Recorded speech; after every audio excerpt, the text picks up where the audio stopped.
लेकिन रेला एक सांस्कृतिक मंच है जिसमें कला, साहित्य, फिल्म, ये तमाम चीज़ें लागू होती है, विज्ञान भी है। दरअसल कला एक ऐसी भाषा थी जो बोली जाने वाली भाषा से पहले ही आविष्कार हुई थी, जिसको मूल निवासियों ने ईजाद किया जब वो कहीं घूमते थे, जाते थे गुफाओं से इधर से, तो चिन्हित करते थे सब चीज़ें अपने एरो मार्क करके, ये मार्क करके। तो मैं ठेठ कला पे बात करना चाहता हूँ। जिस तरह हम लोग गीत सुन रहे हैं कानों से, जिसकी लय और धुन पे हमारी दिल की आवाज़ धड़कती है, ठीक उसी तरह कला भी आंखों से देखी जाने वाली कविता है, कानों से सुने जाने वाली कविता है, गीत है, आंखों से पढ़े जाने वाली कहानी है, आंखों से पढ़े जाने वाले उपन्यास है, या जो भी शब्द है वो सब कुछ है। इसलिए रेला को हम लोग एक व्यापक रूप में देखना चाहते हैं, विस्तार करना चाहते हैं। हम लोग उस तरह से नहीं देखना चाहते हैं कि कहीं राजनीतिक पार्टियों की मीटिंग होती है और शुरुआत में एक गीत जन कलाकारों से, जनगीतकारों से हमें गाने के लिए कहते हैं ताकि बहुत बड़ी भीड़ एकत्रित हो जाए और वो बाद में अलग हो जाती है, उसे अलग कर दिया जाता है और फिर बाद में नेतागण लोग भाषण देते हैं।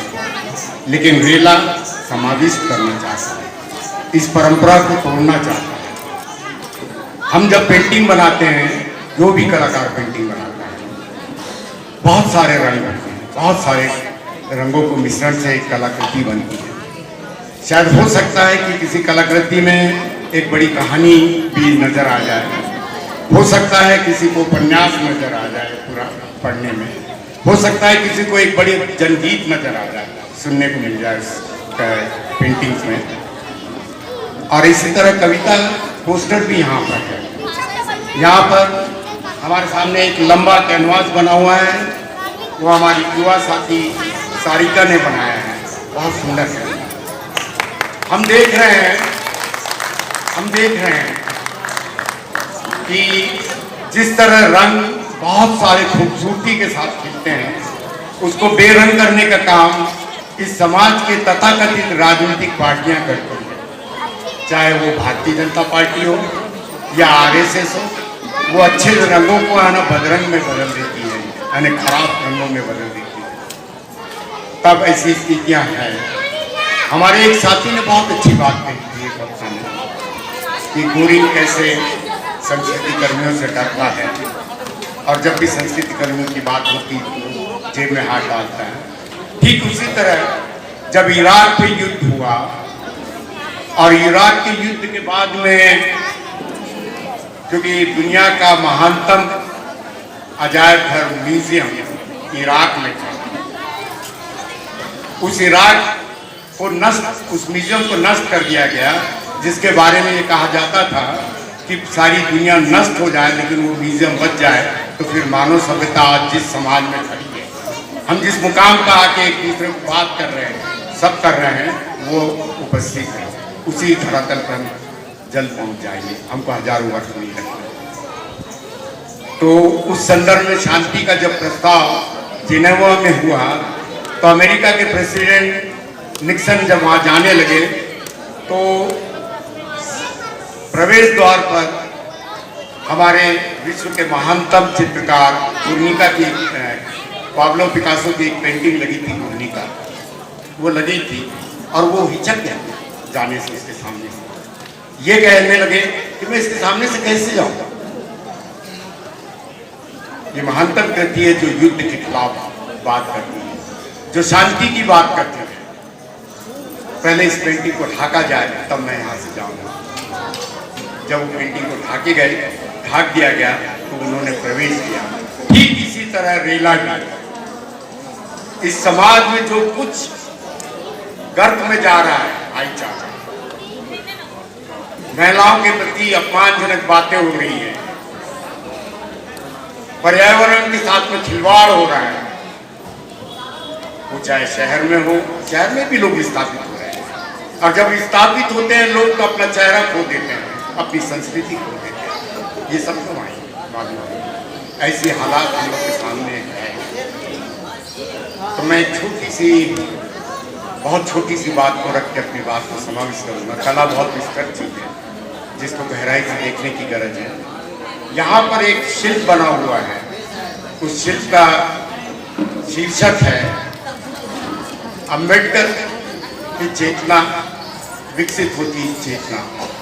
यहाँ की जो मनीवादी संस्कृति थी वो कैसे है ना, धर्म के आड़ में गरीब गुरबों दलितों को किस तरह मंदिर के बोझ के तले दबा देती थी, उसके आस्था के नीचे खदेड़ देती थी। उसके खिलाफ में, उसके प्रतिरोध में वो शिल्प है कि वो टॉम है मंदिर का, एक बड़ा ऊपर का गुंबज है, उस गुंबज के नीचे से लोग धीरे धीरे निकल रहे हैं।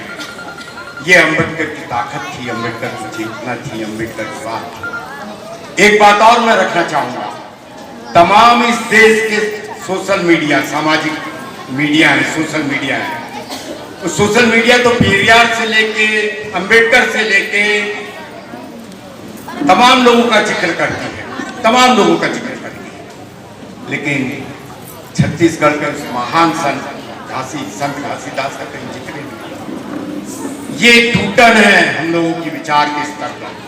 इस टूटन के खिलाफ भी हम लोग को लड़ना है, इस विचार के खिलाफ भी लड़ना है कि ऐसा क्यों कि घासीदास छूट जाए, महात्मा फुले आ जाए, पेरियार आ जाए, लल्लन परई आ जाए, ये तमाम लोग आ रहे हैं, लेकिन अनक घासीदास का कहीं जिक्र कोई भी बता दे कि सोशल मीडिया ने आज तक किया हो। इस मीडिया को हम क्या कहेंगे जिसको लेके हम लोग दिन रात देखते हैं और ये बात अपनी धारणा बनाते हैं मन में कि ये हमारा मीडिया है, सामाजिक मीडिया है जो हमारी बात कर रहा है, हमारी संस्कृति की बात कर रहा है, लेकिन घासीदास संत घासीदास का कोई जिक्र नहीं। इस तरह के मैं ढेर सारे नाम गिना सकता हूँ जिन्होंने बहुत काम किया इस समाज में। ऐसे संतों ने बहुत बड़ा काम किया है। मैं तो यहाँ छत्तीसगढ़ की भूमि में हूँ, इसलिए संत घासीदास का जिक्र करके इस बात को नहीं समाप्त करना चाहता। और एक छोटी सी घटना बताना चाहता हूँ, बहुत छोटी घटना है, कला से संबंधित घटना है। एक बार दुनिया के महानतम क्रांतिकारी लेनिन एक एग्जीबिशन देखने गए, कला की प्रदर्शनी देखने गए। जब वो कला की प्रदर्शनी देखने गए तो उन्होंने चित्रों को देखा और उस कलाकार को कहा कि इस कला प्रदर्शनी में तो मनुष्य नहीं दिखता है, उसमें तो आम लोगों के चेहरे नहीं दिखते हैं, आम लोगों की कुछ बातें नहीं दिखती है। और ऐसे ही कुछ वर्ष, 1-2 वर्ष बाद फिर उस कलाकार की प्रदर्शनी लगी और लेनिन वहां गए।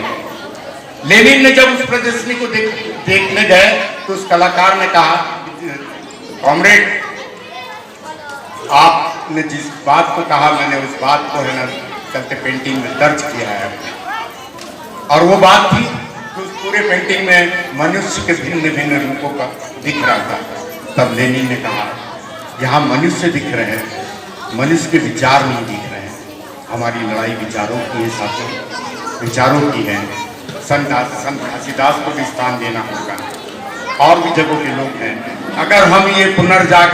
अगर हम पुनर्जागरण के संदर्भ में रेला नहीं सोचे तो रेला का है ना क्रियाकलाप उसी तरह का होगा जिस तरह की तमाम इस देश की धाराएं हैं, जो प्रगतिशील लेखक संघ, जनवादी लेखक संघ, जन संस्कृति मंच, जो कभी भी इस बात पे प्रयास नहीं किया कि कैसे हम इस देश में हमारे रेनेसा मूवमेंट को एक जगह फैला के खड़ा कर सकते हैं, पुनर्जागरण के आंदोलन को एक दस्तावेज के रूप में खड़ा कर सकते हैं। तमाम तो शायद है ये बहुत बड़ा काम है, लेकिन एक काम तो हो सकता है कि देश के तमाम लोग, तमाम जगहों के जनगीत हैं और वो जनगीतकार जो हैं उनको लेके एक बड़ा दस्तावेज पुनर्जागरण के आंदोलन के स्वरूप खड़ा किया जाए तो शायद रेला अपने मकसद से कामयाब होगा, आगे बढ़ेगा। जैसे अभी कुछ गीत भी गाए गए थे जिसमें फागुराम जी का नाम था, फागुराम की लड़ाई बहुत बड़े कलाकार थे, लेकिन हमारे यहाँ और भी हैं, गदर थे, महाराष्ट्र के थे शाहीर अमर शेख, अन्ना भाव साथी। उस कड़ी में उनको भी जोड़ लिया जाता है। जैसे हमारे फागुराम की टीम ने अपनी कहानी सुनाई, गीत जब गाया, उसमें अपने शहादत देने वालों का नाम लेते हुए बहुत अच्छी तरीके से गढ़ी और रची। और ऐसी ही रचना और ऐसी सृजन की अपेक्षा हम सब आपसे और रेला से, मैं रेला का एक अंग होने के नाते कहना चाहता हूँ कि हमको उस काम में भी करना पड़ेगा। और लाल दुहार कहते हुए मैं अपनी बात को फिलहाल समाप्त करता हूँ। शुक्रिया। नमस्कार दोस्तों, हमारे न्यूज़ चैनल न्यूज़ इंडिया को लाइक कीजिए, शेयर कीजिए, अनसब्सक्राइब कीजिए। हम मिलेंगे फिर। धन्यवाद।